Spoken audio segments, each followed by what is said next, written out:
എൻ്റെ പേര് അമൻറ്റ. ഞാൻ ഇടുക്കി പണിക്കൻകുടിയിൽ നിന്ന് ഇടവകയിൽ നിന്ന് വരുന്നു. ഞാൻ ആദ്യമായി ഉടമ്പടി എടുത്തത് 2023 ഓഗസ്റ്റ് 12-ാം തീയതിയാണ്. ആദ്യമേ തന്നെ ഞാൻ കൃപാസനത്തെക്കുറിച്ച് അറിയുന്നത്, ഞാനൊരു സ്റ്റാഫ് നഴ്സാണ്. ഞാൻ എറണാകുളത്ത് ഒരു ഹോസ്പിറ്റലിൽ വർക്ക് ചെയ്യുന്ന സമയത്ത് അവിടെ കൃപാസനം പത്രം എപ്പോഴും അവരവരൊക്കെ കൊണ്ടുവന്ന് തരുന്നത് ഞാൻ കാണാറുണ്ട്. അപ്പം എങ്കിലും ഈ യൂട്യൂബിലും അതിലേക്ക് ട്രോളുകൾ കണ്ടത് വഴി ഞാൻ അതിനോട് വലിയൊരു ഇൻട്രസ്റ്റ് കാണിച്ചിട്ടില്ല. അതുകൊണ്ട് തന്നെ എനിക്കത് ശ്രദ്ധിക്കണമെന്ന് ഒരിക്കലും തോന്നിയിട്ടില്ല.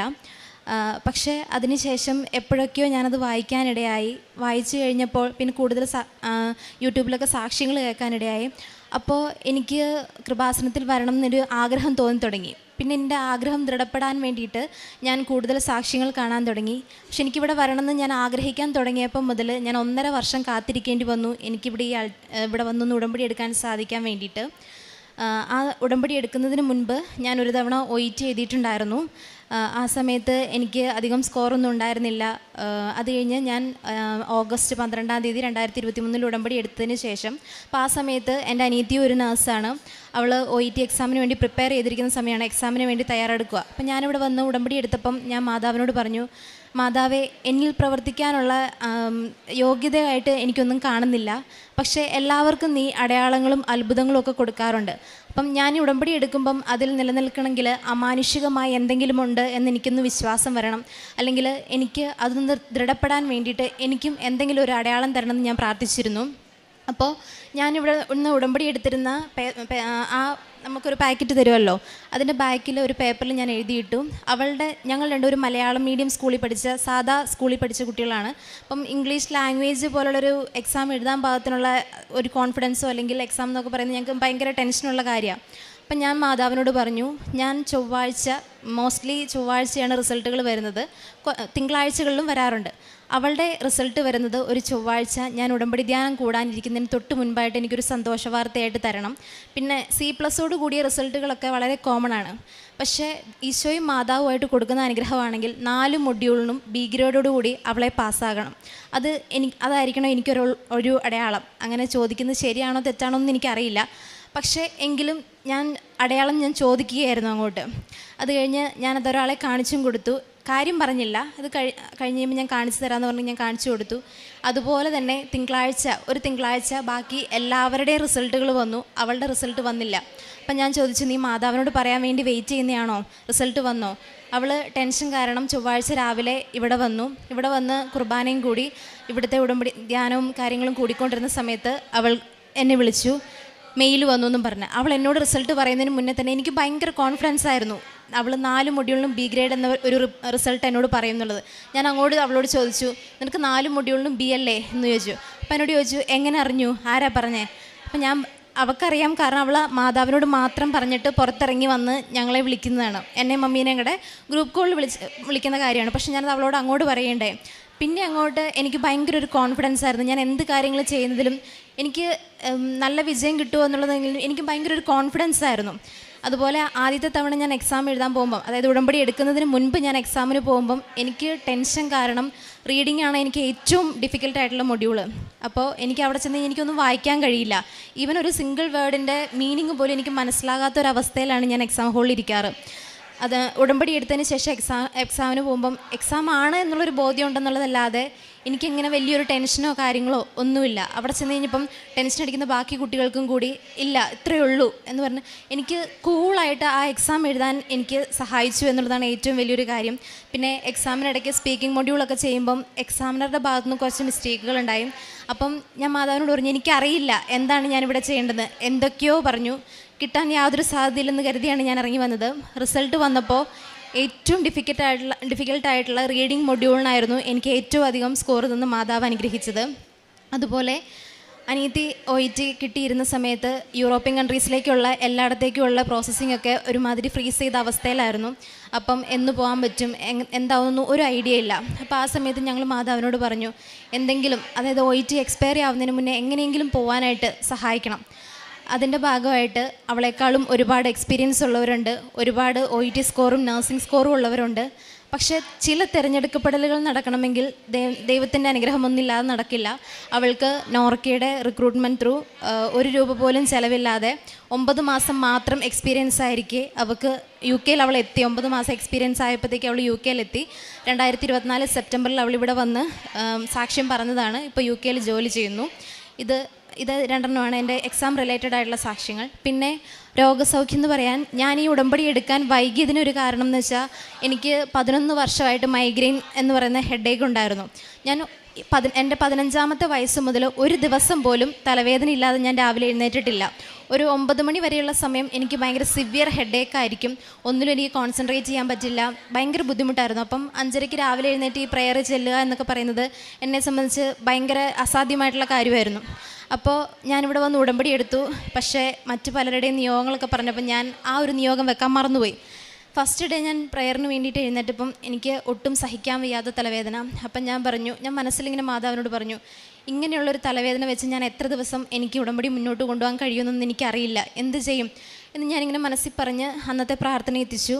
അത് കഴിഞ്ഞൊരു 2 ആഴ്ചകൾക്ക് ശേഷം, അതായത് ഒരു ദിവസം പോലും തലവേദന ഇല്ലാതെ ഞാൻ ജീവിച്ചിട്ടില്ല. 2 ആഴ്ചകൾക്ക് ശേഷം ഞാനൊരു കൂട്ടുകാരിയായിട്ട് ഇത് എന്തോ തലവേദന റിലേറ്റഡ് എന്തോ കാര്യം പറഞ്ഞപ്പോഴാണ് ശ്രദ്ധിക്കുന്നത്. അതിനുശേഷം എനിക്ക് തലവേദന പിന്നീട് ഒരു ദിവസം പോലും ഉണ്ടായിട്ടില്ല. ഇപ്പോൾ ഒരു 1.5 വർഷത്തോളമായി എനിക്ക് മൈഗ്രെയിൻ ഹെഡേക്ക് ഇല്ല. അതിനു മുൻപ് കുറേ മരുന്നുകൾ കഴിച്ചതാണ്. അതെല്ലാം സെഡേഷൻ കണ്ടൻ്റുള്ള മെഡിസിൻ ആയിരിക്കും ഡോക്ടർ എഴുതുക. അപ്പോൾ ഹോസ്റ്റൽ ലൈഫിലൊക്കെ നിൽക്കുന്ന ഞങ്ങൾക്ക് നേരത്തെ എഴുന്നേക്കണം. അപ്പോൾ ആ മെഡിസിൻ കഴിച്ച് കഴിഞ്ഞാൽ ഞങ്ങൾക്ക് അങ്ങനെ ഒന്നും പറ്റത്തില്ല. അപ്പോൾ മെഡിസിൻ ഞാൻ തന്നെ ഡിസ്കണ്ടിന്യൂ ചെയ്യും. അങ്ങനെ ഒരുപാട് ബുദ്ധിമുട്ടുകൾ, കാരണം പഠനത്തിലും കാര്യങ്ങളിലൊക്കെ ഒരുപാട് ബുദ്ധിമുട്ടുകൾ ഈ തലവേദന കാരണം ഉണ്ടായിട്ടുണ്ട്. അതിൽ നിന്ന് എനിക്ക് ഒരു പൂർണ്ണ സൗഖ്യം നൽകി അനുഗ്രഹിച്ചു. അടുത്തതായിട്ട് എൻ്റെ മമ്മിക്ക് കാർഡിയാക് റിലേറ്റഡ് സിംറ്റംസ് ഭയങ്കര സിവിയർ ആയിട്ടുണ്ടായിരുന്നു.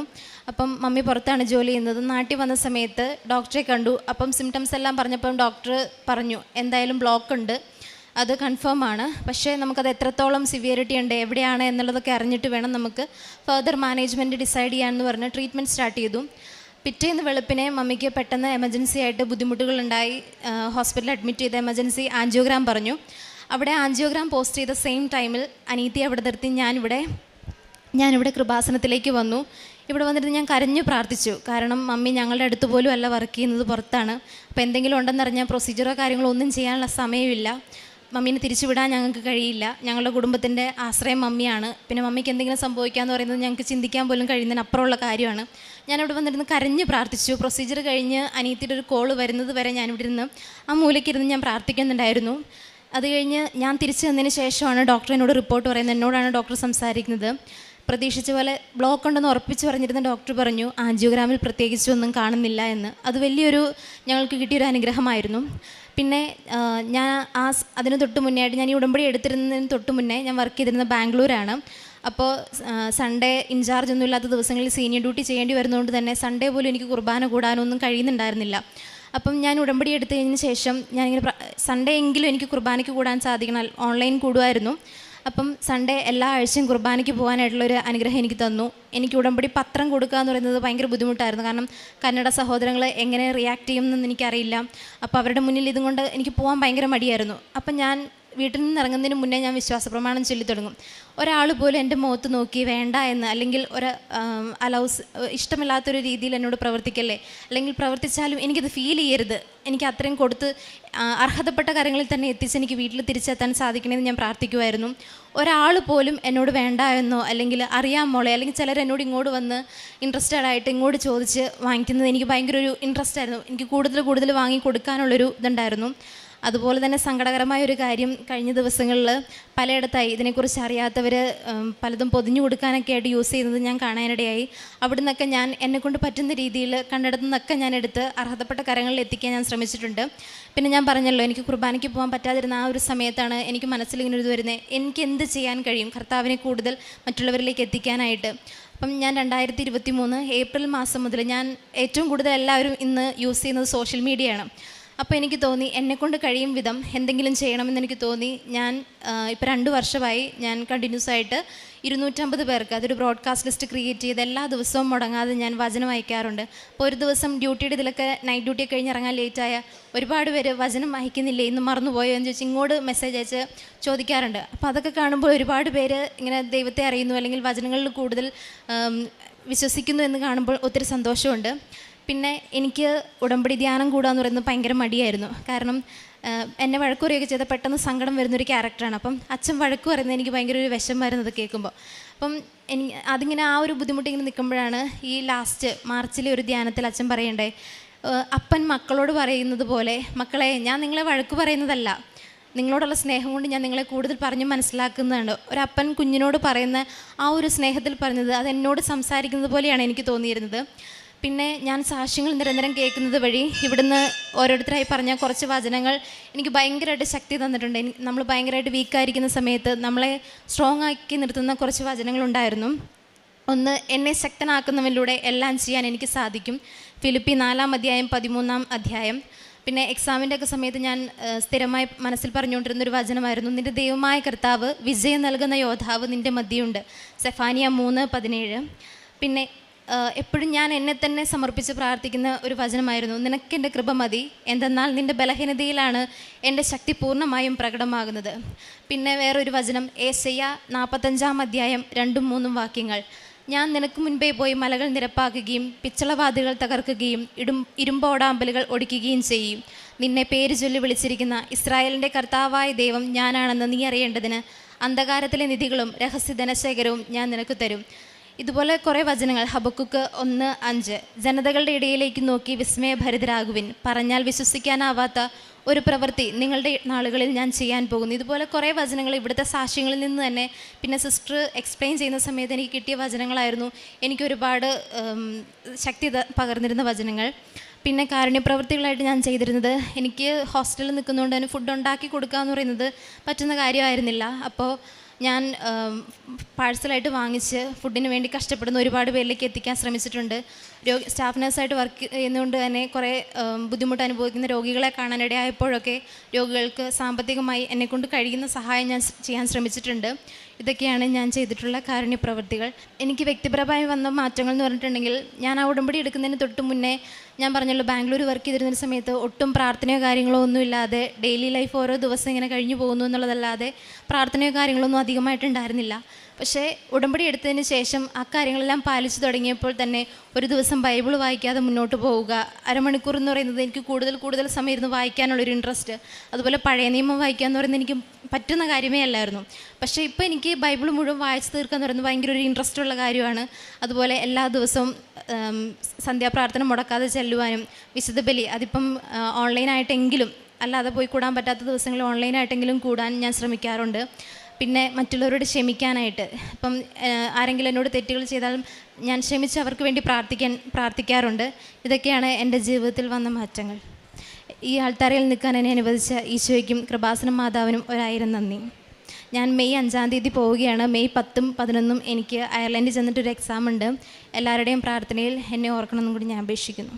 എസെക്കിയേൽ പ്രവാചകൻ്റെ പുസ്തകം 36 ഞാൻ നിങ്ങളുടെ മേൽ ശുദ്ധജലം തളിക്കും, നിങ്ങളുടെ എല്ലാ മാലിന്യങ്ങളിൽ നിന്ന് നിങ്ങൾ ശുദ്ധീകരിക്കപ്പെടും, സകല വിഗ്രഹങ്ങളിൽ നിന്ന് നിങ്ങളെ ഞാൻ നിർമ്മലരാക്കും, ഒരു പുതിയ ഹൃദയം നിങ്ങൾക്ക് ഞാൻ നൽകും, ഒരു പുതു ചൈതന്യം നിങ്ങളിൽ ഞാൻ നിക്ഷേപിക്കും.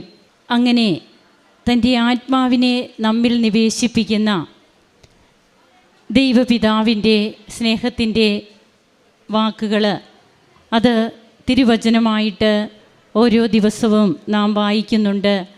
ഇന്ന് അമൻഡ ബേബി, ആ മകൾക്ക് ജോലി സാധ്യതകൾ എങ്ങനെയാണ് അയർലൻഡിലെ സ്കോർ ലഭിച്ച് ഇന്ന് അയർലൻഡിലേക്ക് പോകുവാനായിട്ടുള്ള കാര്യങ്ങളൊക്കെ ക്ലിയറായി ഇവിടെ വന്ന് നിന്ന് ദൈവത്തെ മഹത്വപ്പെടുത്തുന്നത്, അതാണ് ഈ മകളുടെ സാക്ഷ്യത്തിലൂടെ നാം കേട്ടുകൊണ്ടിരിക്കുക. തൻ്റെ അനുജത്തിയും ഉടമ്പടിയെടുത്ത് സാക്ഷ്യം പറഞ്ഞു പോയ മകളാണെന്നും ഒരു സാധാരണ കുടുംബത്തിൽ നിന്ന് സാധാരണ വിദ്യാഭ്യാസം നേടി വന്ന തങ്ങൾക്ക് IELTS OET പോലുള്ള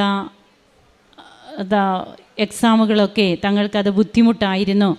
എന്നാൽ പിന്നീട് എങ്ങനെയാണ് തനിക്ക് അതിലൊക്കെ നല്ല സ്കോറ്, OET എക്സാമിൽ നല്ല സ്കോർ തനിക്ക് ലഭിച്ചത് എങ്ങനെയെന്നും, ഉടമ്പടി എടുക്കുവാനായിട്ട് ഇവിടെ വരാൻ പല യൂത്തും മടിച്ചിരുന്ന മക്കൾ, അതായത് സോഷ്യൽ മീഡിയയിലൂടെ തന്നെ അവർ കേട്ടിരുന്ന പല കാര്യങ്ങൾ പിന്നീട് ആ ട്രോളുകൾക്ക് പകരം അത് നന്ദിയുടെ വചനങ്ങളായിട്ട് തിരുവചനമായിട്ടൊക്കെ അവർ തന്നെ മറ്റുള്ളവർക്ക് പങ്കുവയ്ക്കുന്ന, അതാണ് ഏകദേശം 250 പേർക്ക് ഷെയർ ചെയ്യുന്നു ഈ മകള് ഓരോ ദിവസവും. അപ്പോൾ തന്നെ വചനം പങ്കുവയ്ക്കപ്പെടുകയാണ്. ഈ വചനം പങ്കുവയ്ക്കപ്പെടുമ്പോൾ തീർച്ചയായും ഈശോയാണ് അവിടെ പകർന്നു കൊടുത്തുകൊണ്ടിരിക്കുക. ഈശോയെ നാം പകരുകയാണ്. അതുതന്നെയല്ലേ ജീവിതത്തിൻ്റെ ഏറ്റവും വലിയ ശ്രേഷ്ഠതയും. അങ്ങനെ ഇന്ന് തൻ്റെ ജീവിതത്തിൽ തനിക്ക് അനുഭവിച്ച കുറച്ച് ശാരീരികമായിട്ടുള്ള ബുദ്ധിമുട്ടുകൾ, 11 വർഷമായിട്ട് തനിക്കുണ്ടായിരുന്ന മൈഗ്രെയിൻ, അതെല്ലാം ഉടമ്പടിയിലൂടെ മാത്രം നീങ്ങിയ അവസ്ഥയാണ് ഇന്ന് താൻ അനുഭവിക്കുന്നതെന്നും താൻ പോലും അറിയാതെ അത് തന്നിൽ നിന്ന് എടുത്തു മാറ്റി എന്നാണ് ഈ മകൾ പറയുക. വീണ്ടും താനൊരു അടയാളമൊക്കെ ചോദിക്കുന്നുണ്ട്. അതായത് ഇതൊരു ബന്ധമാണ് കാണിക്കുക. ബന്ധത്തിൽ സ്നേഹബന്ധം അത് ദൃഢമാകുമ്പോൾ മുഖത്ത് നോക്കി സംസാരിക്കുന്ന, കർത്താവിൻ്റെ മുഖത്ത് നോക്കി സംസാരിക്കുന്ന മോശയുടെ ആ ഒരു സ്നേഹബന്ധമുണ്ട്. അത് മോശയും ദൈവവും കൂടിയുള്ള യാത്ര, ആ യാത്ര 40 വർഷം മരുഭൂമിയിലൂടെയുള്ള യാത്ര മോശയെയാണ് ദൈവം തിരഞ്ഞെടുക്കുക. മോശ എല്ലാറ്റിലും വലിയ ജനകീയ നേതാവൊന്നുമായിട്ടല്ല. നമുക്കറിയാം മോശ വിക്കനായിരുന്നു. മോശയ്ക്ക് സ്വന്തം സംസാരിക്കുന്നതിന് പോലും സാഹചര്യങ്ങൾ കുറവായിരുന്നു. അതിനുള്ള ധൈര്യമില്ലായിരുന്നു. അപ്പോഴാണ് അഹ്റോനെ ദൈവം കൂട്ടിന് വിടുന്നത്. എന്നിട്ടും ദൈവം പറയുന്നില്ല നീ പോകണ്ട, എന്നാൽ അഹ്റോൻ പൊക്കോട്ടെ എന്ന്. മോശയെ തന്നെയാണ് ദൈവം എല്ലാം ഏൽപ്പിക്കുന്നത്. അതുകൊണ്ട് തന്നെ കൂടെ നടന്ന ദൈവത്തിൻ്റെ ശക്തിയും സാന്നിധ്യവും ഏറ്റവും അടുത്ത് അറിഞ്ഞ് അനുഭവിച്ച ദൈവസാന്നിധ്യമുള്ള മോശ മുഖത്ത് നോക്കി സംസാരിക്കുന്നു. ഇത് തന്നെയാണ് ബന്ധമെന്ന് പറയുക. ഈ ഒരു ആത്മീയ ബന്ധം അതിന്ന് യുവതലമുറയ്ക്ക് അവരുടെ ജീവിതത്തിൽ അവർ നേടിയെടുക്കുകയാണ്. തങ്ങളുടെ പേഴ്സണൽ പ്രയർ, അതുപോലെ ഇന്ന് തിരുവചനങ്ങൾ അറിയാനുള്ള ഒരു അദമ്യമായ ആഗ്രഹം. ഇന്ന് മറ്റു പലതിനും പുറകെ ലോകം സഞ്ചരിക്കുമ്പോൾ ഉടമ്പടിയിലൂടെ ദൈവവുമായിട്ട് സ്നേഹബന്ധത്തിലാകുന്ന, സുഹൃത്ത് ബന്ധത്തിലാകുന്ന ദൈവമക്കൾ, യുവതി യുവാക്കൾ, അവർക്കിന്ന് തിരുവചനം തിരുപാഥേയമാണ്. അത് അവരുടെ ജീവിതത്തിൻ്റെ നാഡിയാണ്. അവരങ്ങനെയാണ് ഇന്ന് മറ്റുള്ളവരിലേക്ക് സുവിശേഷം പങ്കുവയ്ക്കുക. ഈശോയും അമ്മയും ഒരു പരാതിയും പരിഭവവും കൂടാതെ തങ്ങളെ ഏൽപ്പിച്ചിരുന്ന ജോലി ചെയ്തവരാണ്. എല്ലാ അനുഭവങ്ങൾക്കും മീതെ അവർ ശ്രദ്ധ വച്ചിരുന്നത് അപ്പായുടെ തിരുവിഷ്ടം നിറവേറ്റുക. തെദേവും എന്ന പുസ്തകത്തിൽ നമുക്കിതൊക്കെ കാണുവാൻ കഴിയും. ഈ പിതാവിൻ്റെ ഇഷ്ടം നിറവേറ്റുന്നതിന് ഏത് കാര്യവും ചെയ്യുന്നതിന് മുൻപ് ഈശോ പിതാവിനോട് സംസാരിച്ചിട്ടാണ് ചെയ്യുക. ഇന്ന് യുവതി യുവാക്കൾ അവർ ദൈവത്തോട് സംസാരിക്കുന്ന വ്യക്തികളാകുന്നു. അങ്ങനെ തെദേവും എന്ന പുസ്തകത്തിൽ ഇങ്ങനെയാണ് എഴുതിയിരിക്കുക. ബഹുമാനപ്പെട്ട VP ജോസഫ് അച്ഛൻ ഏത് കാര്യവും ഈശോയെ പ്രതിയുള്ള ജീവിത കണക്ക് പുസ്തകത്തിൽ ദൈവരാജ്യത്തെ പ്രതിയുള്ള ചിലവിനങ്ങളായി എഴുതി കയറ്റാൻ കഴിഞ്ഞാൽ അതെല്ലാം പലിശ സഹിതം റീഫണ്ടുകളാകും. ഇതാണ് നാം ഇന്ന് കണ്ടുവരുന്നത്. തൻ്റെ ജീവിതത്തിൽ താൻ ഈശോയോട് സ്നേഹം കൂടുവാൻ അകന്നു നിന്ന നിമിഷങ്ങളല്ല, ഇന്ന് സ്നേഹം കൂടി അടുത്തുകൂടി ഏറ്റവും അടുത്ത് ദൈവത്തെ സ്നേഹിക്കുവാനായിട്ട് തനിക്ക് കഴിയുന്ന നിമിഷങ്ങൾ, അത് തൻ്റെ ജീവിതത്തിലെ ഏറ്റവും വിലയേറിയ നിമിഷങ്ങളായിട്ട് ഇന്ന് അമൻഡ കാണുന്നു. അതുപോലെ മറ്റ് രോഗസൗഖ്യങ്ങൾ, തൻ്റെ അമ്മയ്ക്ക് കിട്ടിയ പ്രത്യേകമായ സംരക്ഷണം, ആൻജിയോഗ്രാം ചെയ്യുമ്പോൾ അതിനു മുൻപ് ബ്ലോക്ക് ഉണ്ടെന്ന് പറഞ്ഞ ഡോക്ടർ ആൻജിയോഗ്രാമിലൊന്നുമില്ല എന്നുള്ള ആ ഒരു കണ്ടെത്തലുകളാണ് പിന്നീട് ഈ മക്കളോട് പറയുക. അങ്ങനെ ഇന്ന് തനിക്കിഷ്ടമില്ലാത്തതൊക്കെ താൻ ചെയ്യാൻ തുടങ്ങി. പത്രം കൊടുക്കുന്നത് തനിക്കധികം താല്പര്യമില്ലായിരുന്നു, എന്നാൽ ഇന്ന് ഏറ്റവും ദൈവസ്നേഹത്തോടെ അതൊക്കെ ചെയ്യുവാനായിട്ട് തനിക്ക് സാധിക്കുന്നു. ഇതാണ് റീഫണ്ടാവുക. പലിശ സഹിതം റീഫണ്ട് വേണമെങ്കിൽ നാമും നാണമില്ലാതെ, അല്ലെങ്കിൽ ഈശോയെ പ്രതി നമ്മെ തന്നെ എളിമപ്പെടുത്തിക്കൊണ്ട് ഉള്ള ഒരു ജീവിതം നയിക്കുവാനായിട്ട് ധൈര്യത്തോടെ മുന്നിട്ടിറങ്ങണം. അപ്പോൾ നമുക്ക് മുമ്പേ ദൂതനെ അയച്ച് എല്ലാം ശുഭമാക്കുന്ന ദൈവിക പദ്ധതികൾ നമുക്ക് കാണുവാൻ കഴിയും. കരങ്ങളടിച്ച് നമുക്ക് ദൈവത്തെ ആരാധിക്കാം, മഹത്വപ്പെടുത്താം. ഈശോയ്ക്കും അമ്മയ്ക്കും നന്ദി പറയാം. അത്യപൂർവ ദൈവാനുഭവങ്ങൾ ഇനി നിങ്ങൾക്കും സ്വന്തം. ഈ യൂട്യൂബ് ചാനൽ ഇതുവരെ സബ്സ്ക്രൈബ് ചെയ്തിട്ടില്ലെങ്കിൽ ഇപ്പോൾ തന്നെ സബ്സ്ക്രൈബ് ചെയ്യുക. ഈ വീഡിയോ ഇപ്പോൾ തന്നെ നിങ്ങളുടെ സുഹൃത്തുക്കൾക്ക് ഷെയർ ചെയ്തുകൊണ്ട് കർത്താവിൻ്റെ പ്രേക്ഷിതരാകുക.